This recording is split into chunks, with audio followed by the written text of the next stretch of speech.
SLBC tunnel దగ్గర rescue operation ముమ్మరంగా సాగుతోంది.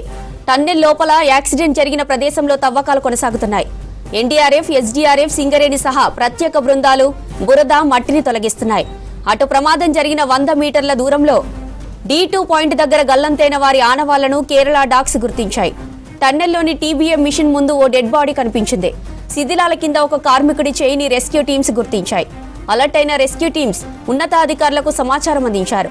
అధికారుల అడ్వైజ్తో డెడ్ బాడీని వెలికి తీసేందుకు చుట్టూ 2 అడుగుల మేర గొయ్యి తవ్వేందుకు డ్రిల్లింగ్ చేస్తున్నారు. ఇక మృతదేహాన్ని బయటకు తీసేందుకు రెస్క్యూ టీమ్స్ అన్ని జాగ్రత్తలు తీసుకుంటున్నారు. మరోవైపు రెస్క్యూలో పాల్గొనేందుకు కేరళకు చెందిన క్యాడవర్ డాగ్స్ మరోసారి టన్నెల్ లోపలికి వెళ్లాయి.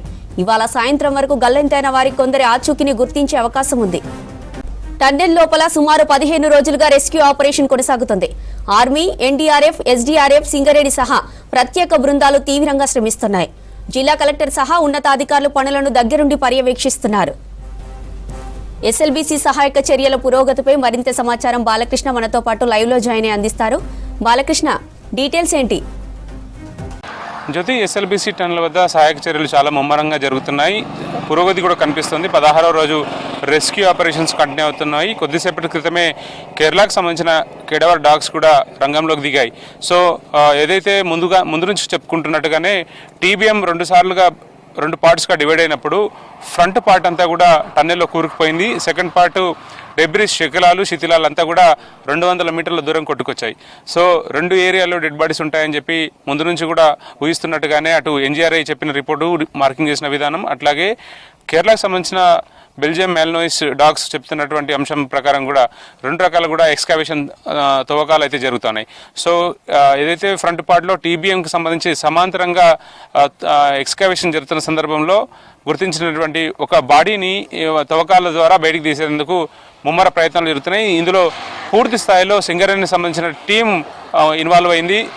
ప్రత్యేకించి సింగరేణికి సంబంధించిన జీఎం బైద్యనాథ్ ఆధ్వర్యంలో టీం అంతా కూడా బాడీ డీప్ కంపోజ్ అవుతున్నప్పుడు కూడా తీవ్రమైనటువంటి దుర్గంధం బాగా బ్యాడ్ స్మెల్ వస్తున్నప్పటికీ కూడా ఫాస్ట్గా ఆ టీం అంతా కూడా అందులో రెస్క్యూ ఆపరేషన్స్లో ఇన్వాల్వ్ అయ్యాయి. సో గ్యాస్ కట్టర్ల ద్వారా అక్కడ ఉన్నటువంటి ఏరియాని అంతా కూడా క్లియర్ చేస్తూ బయటికి తీసుకొచ్చే ప్రయత్నం చేస్తున్నారు. ఇప్పటి వరకు ఆ ఏసీ క్యాబిన్లో చిక్కుకొని ఉంటారన్న సమాచారం ప్రకారమే ముఖ్యంగా అక్కడ ఉన్నటువంటి ఒక డెడ్ బాడీని బయటికి తీసేందుకు ప్రయత్నం చేస్తున్నారు. ఒక కాలు, ఒక చేయి మాత్రం కనిపిస్తుంది. సో దాదాపుగా 12 గంటల నుంచి ఆపరేషన్ కొనసాగుతూ వస్తుంది. ఐడెంటిఫై జరిగిన తర్వాత దాదాపు 10-12 గంటల నుంచి రెస్క్యూ ఆపరేషన్స్ అయితే తీవ్రంగా కొనసాగుతున్నటువంటి పరిస్థితుల్లో సింగరేణికి సంబంధించిన టీం అంతా కూడా బైద్యనాథ్ ఆధ్వర్యంలో చాలా రెస్క్యూ చేస్తూ వెంటిలేషన్ లేకపోయినప్పటికీ కూడా ఆ సఫికేషన్ జరుగుతున్న, ఆక్సిజన్ చాలా తక్కువగా ఉన్నప్పటికీ కూడా రెస్క్యూ ఆపరేషన్ చాలా ఫాస్ట్గా జరుగుతున్నాయి. ఈ సాయంత్రానికి ఖచ్చితంగా ఒక డెడ్ బాడీని మాత్రం బయటికి తీసే అవకాశం ఉంది. నేరుగా అక్కడి నుంచి ఘటనా స్థలం నుంచి గాంధీ ఆసుపత్రికి తరలించే అవకాశం స్పష్టంగా కనిపిస్తుంది. ఇక ఆర్మీ, డోగ్రాకు సంబంధించినటువంటి కల్నల్గా ఉన్నటువంటి పరీక్షిత్ మేరా, అట్లాగే రెస్క్యూ టీం మానిటరింగ్ చేసినటువంటి special CS Arvind Kumar, Nagarkurnool collector Santosh Kumar, అట్లాగే ఎస్పీ వైభవ్ గైక్వాడ్ ఘటనా స్థలంలో ఎంటైర్ సిచ్యువేషన్ అంతా మానిటరింగ్ చేస్తున్నారు. ఇప్పటికే 14 సంస్థలు ఇందులో ఇన్వాల్వ్ అయ్యి వర్క్ చేస్తున్నాయి. ఇవాళ రోబోకి సంబంధించినటువంటి యాన్విక్ సంబంధించిన రోబోటిక్స్ కూడా రంగంలోకి దించే ప్రయత్నం చేశారు అధికారులు. సో నిన్న దాదాపు 2 రోజుల క్రితం కేడవర్ డాగ్స్, కేరళ నుంచి వచ్చిన డాగ్స్ మళ్ళీ సెకండ్ టైంని రంగంలోకి దించారు.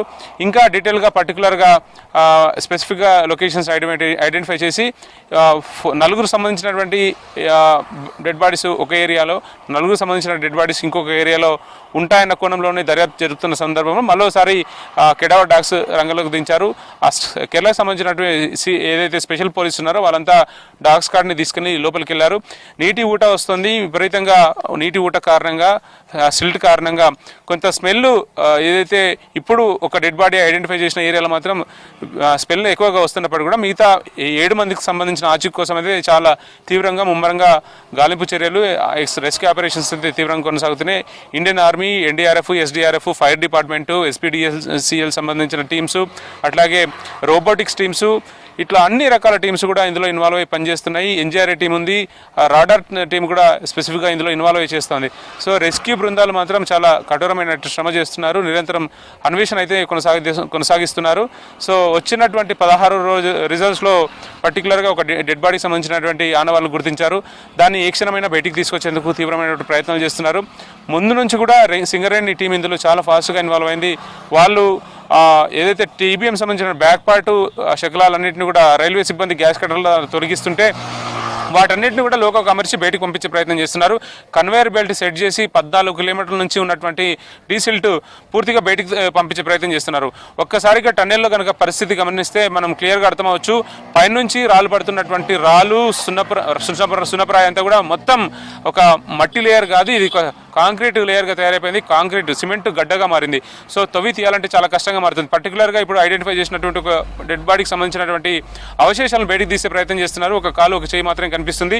సో అతన్ని బయటికి తీసుకురావాలంటే చాలా కష్టసాధ్యంగా మారింది. అక్కడ ఉన్నటువంటి ఏదైతే సిమెంట్ రేకు ఉందో ఆ రేకును కట్ చేస్తున్నారు. అంటే ఘటనా స్థలంలో ఇన్సిడెంట్ జరిగిన ఏదైతే సంఘటన జరిగిందో 22 తారీఖు, ఆ 22 తారీఖు జరిగినటువంటి ఘటనను ఒక్కసారిగా వాళ్ళు ఊహించుకొని కట్ చేస్తున్నారు. రెస్క్యూ టీం అంతా అంటే సిచ్యువేషన్లో డెడ్ బాడీ ఉన్నటువంటి పరిస్థితిని బట్టి ఆ హోల్డ్ చేసినటువంటి రోప్ని ఏదైతే స్టీల్ రాడ్ ఉంటుందో ఆ రాడ్ని హోల్డ్ చేసుకుని ఉన్నట్టుగా రెస్క్యూ టీంలు చెప్తున్నారు. అంటే ఆయన ప్రమాదం జరిగిన వెంటనే అక్కడ నుంచి తప్పించుకునేందుకు తీవ్రమైన ప్రయత్నం చేసినప్పుడు కూడా ఒక్కసారిగా 3 సార్లు పైనుంచి డెబ్రిస్ కొలాప్స్ అయింది కాబట్టి రాలేకపోయారు. మనం టీబీఎం మిషన్ని నిన్న గమనించిన సందర్భంలో మనం ఎప్పుడైతే ఏసీ క్యాబిన్ నుంచి బయటకు రావడానికి స్టెప్స్ ఉంటాయి, ఆ స్టెప్స్ పై నుంచి ఎక్కి బయటకు వచ్చే ప్రయత్నంలోనే ఈ ప్రమాదం జరిగినట్టుగా భావిస్తున్నారు. సో స్టెప్స్ సంబంధించిన రేకులు కట్ చేస్తున్నారు. కట్ చేసిన తర్వాత బయటికి తీసే అవకాశం ఉంది. మరి కాసేపట్లో డెడ్ బాడీని బయటికి తీసే పరిస్థితి ఉంది. సో డిఎన్ఏ టెస్ట్ తర్వాత ఎవరు ఆ నలుగురిలో ఎవరు సంబంధించిన వాళ్ళనేది వివరాలు తెలియాల్సి ఉంది. సో ఉత్తరప్రదేశ్ సంబంధించిన 2 ఉన్నారు, జమ్మూ కాశ్మీర్ సంబంధించిన ఒకరున్నారు, అట్లాగే పంజాబ్ సంబంధించిన ఒకరున్నారు. సో నలుగురు సంబంధించి ఎవరి బాడీ అనేది క్లియర్గా నిర్ధారణకు రావాల్సిన అవసరం ఉంది.